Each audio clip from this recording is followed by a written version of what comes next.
पवनपुर नाम के एक गांव में विमला नाम की एक बुजुर्ग महिला रहा करती थी। वो बड़ी अच्छी स्वभाव की महिला थी। उसका एक खेत था जिसमें वो बहुत सारे सब्जियां की खेती किया करती थी।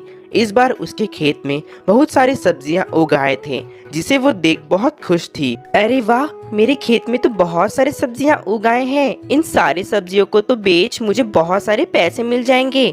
मगर मुझे गांव के लोगों से इस सब्जियों को बचाना होगा, वरना वे सभी सब्जियां को चोरी कर ले जाएंगे। विमला अपने खेत में बहुत ही अच्छे से देखभाल किया करती थी, जिससे उसके खेत में फसल बहुत ही अच्छे हुआ करते थे। मगर पास में रहने वाला रघु विमला के खेत पर नजर लगाया हुआ था और उसे हड़पना चाहता था। बस जल्द से जल्द इस बुढ़िया का खेत को हड़प लूंगा और इसे अपना खेत बना लूंगा ताकि मैं यहाँ अपना फसल लगा पाऊंगा। वैसे भी इस बुढ़िया का खेत बहुत ही अच्छा है और वैसे भी ये बुढ़िया मेरा क्या ही बिगाड़ पाएगी। रघु तो विमला का खेत को हड़पना चाहता था और विमला तो अपने खेत में सब्जियां लगाने में व्यस्त थी, क्योंकि उसे सब्जियां बहुत पसंद थे। वो तो बेचारे रघु के इरादों से अनजान थी।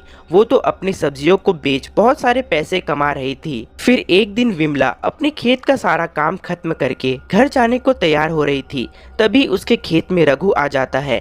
तभी विमला रघु को देख थोड़ा सहम जाती है। अरे रघु, तुम यहाँ क्या कर रहे हो? कोई काम था क्या मुझसे? अगर तुम सब्जियां लेने को आए हो तो माफ करना, अभी मैं अपने घर जा रही हूँ, रात होने को आई है, तुम कल आना। अरे नहीं नहीं माँ जी, मैं तो बस कुछ और काम से आया था। मुझे तो आपसे कुछ और ही काम है। अरे और क्या काम है मुझसे? सब कुछ ठीक तो है ना? हाँ हाँ, सब कुछ ठीक है। बस आपसे इस जमीन के बारे में बात करना था।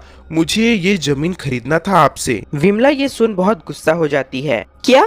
मैं ये जमीन किसी को भी नहीं बेचूंगी, ना तो तुझे और ना तो किसी और को। ये जमीन मेरा है और मेरा ही रहेगा। अरे माँ जी देखिए, मैं इस जमीन के लिए आपको ज्यादा दाम देने को भी तैयार हूँ, बस आपकी मर्जी है। तू मुझे कितना भी करोड़ दे दे, मैं इस जमीन को कभी भी नहीं बेचूंगी। इस खेत में तो मैं अपना सारा समय बिताती हूँ, इसके बिना मैं नहीं जी सकती हूँ। देखो माँ जी, मैं आपको इतना अच्छा मौका दे रहा हूँ। इस खेत को बेचकर आप और भी अमीर बन जाओगे। आपको इससे अच्छा मौका कभी नहीं मिलने वाला है। आप एक बार और अच्छे से सोच लीजिए। एक बार क्या, मैं 1000 बार सोच ली कि मैं इस खेत को नहीं बेचने वाली हूँ। बल्कि तू यहाँ से चला जा, मुझे नहीं बेचना है ये खेत। देखो माँ जी, अब आप मुझे बहुत गुस्सा दिला रही हो। अच्छा खासा मैं यहाँ आया था और आप मेरा दिमाग ही खराब कर रही हो। अरे मैं तो सब जानती हूँ, तू बस बहाना करके यहाँ मेरे खेत को हड़पने आया है और मुझे तू यहाँ से भगाना चाहता है। मगर ऐसा कभी भी नहीं होगा, मैं तुझे ऐसा करने नहीं दूंगी। लगता है अब तुझे मजा चखाना ही पड़ेगा। रुक, तुझे मैं अभी बताता हूँ। तभी रघु गुस्से में आ जाता है और एक हथियार निकाल लेता है। उसे देख विमला बहुत ही डर जाती है। हे भगवान, मुझे बचा लो। रघु, तू ये क्या कर रहा है बेटा? शांत हो जा। मैं अब तुझे ये खेत दे दूंगी। रुक जा, शांत हो जा बेटा। अब बहुत देर हो गया है, अब तू नहीं बचेगी। तभी रघु विमला के ऊपर हथियार से हमला कर देता है और विमला वहीं बुरी तरह से घायल हो जाती है और तड़पते तड़पते वहीं मर जाती है और रघु उसे देख रहा होता है। इस बुढ़िया को मैंने कितने प्यार से समझाया, मगर इसने मेरा बात ही नहीं माना। ये मिल गया उसे उसका फल। अरे मुझे यहाँ से भागना होगा, वरना कोई मुझे देख लिया तो बहुत ही बड़ी परेशानी हो जाएगी। तभी रघु जल्दी से वहाँ से निकल जाता है और विमला का लाश वहीं पड़ा होता है। तभी विमला के शरीर से एक चुड़ैल निकलती है। विमला अब एक चुड़ैल बन जाती है और बड़ी ही गुस्से में होती है। उस रघु ने मेरे साथ बहुत ही गलत किया, मुझे जान से मार डाला, वो भी सिर्फ बस इस खेत के लिए। मैंने उसका क्या बिगाड़ा था जो उसने मुझे जान से मार डाला? उसे मैं अब नहीं छोड़ूंगी, उसे मैं अब सबक सिखा के ही रहूंगी। और अब ये गांव वाले भी उस रघु के कारण अब नहीं बचेंगे, सभी अब मुझसे नहीं बचेंगे। मैं अपने मौत का बदला लेकर ही रहूंगी। चुड़ैल अब रघु को सबक सिखाना चाहती थी, उसके कारण अब गांव वाले भी खतरे में आ जाते हैं। फिर वो चुड़ैल अपने शरीर को गायब कर देती है।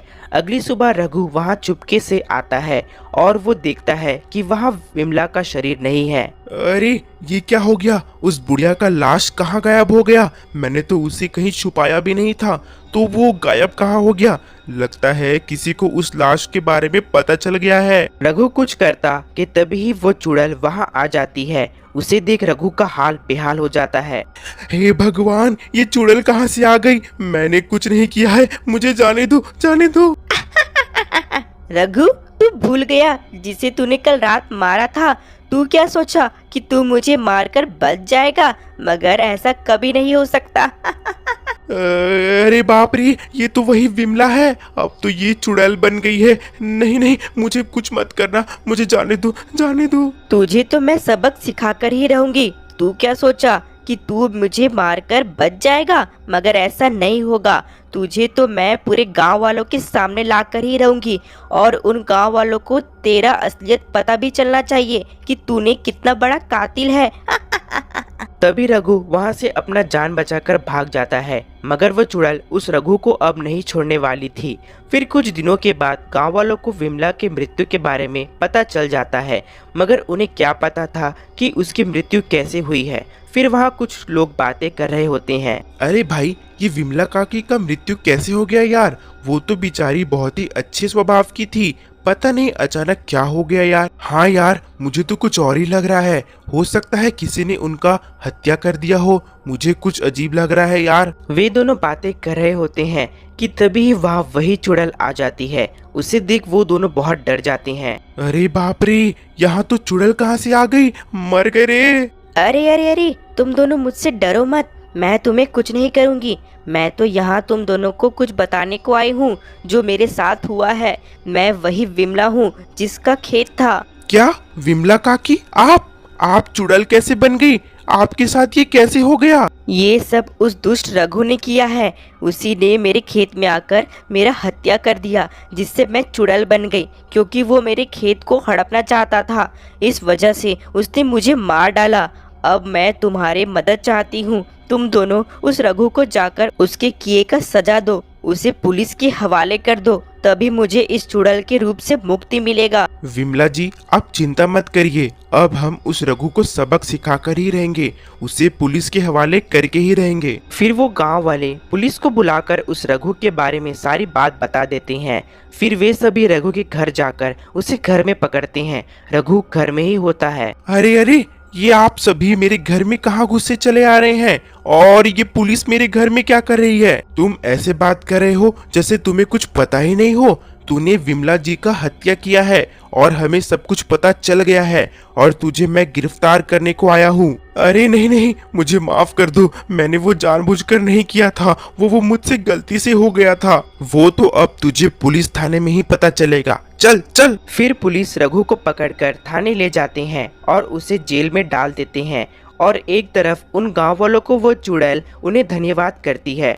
तुम सबका बहुत बहुत धन्यवाद मुझे इंसाफ दिलाने के लिए। अब मैं इस चुड़ैल के रूप से मुक्त हो सकती हूँ। तभी वो चुड़ैल अब वहां से हमेशा के लिए चली जाती है और अब गांव वाले शांति से रहने लगते हैं। आपको हमारी यह कहानी कैसी लगी कमेंट कर जरूर बताएं, और ऐसी ही मज़ेदार कहानी देखने के लिए हमारे YouTube channel dream Hindi Toons को सब्सक्राइब करें, लाइक करें और शेयर करें। मिलते हैं आपको अगली कहानी के साथ, तब तक के लिए धन्यवाद।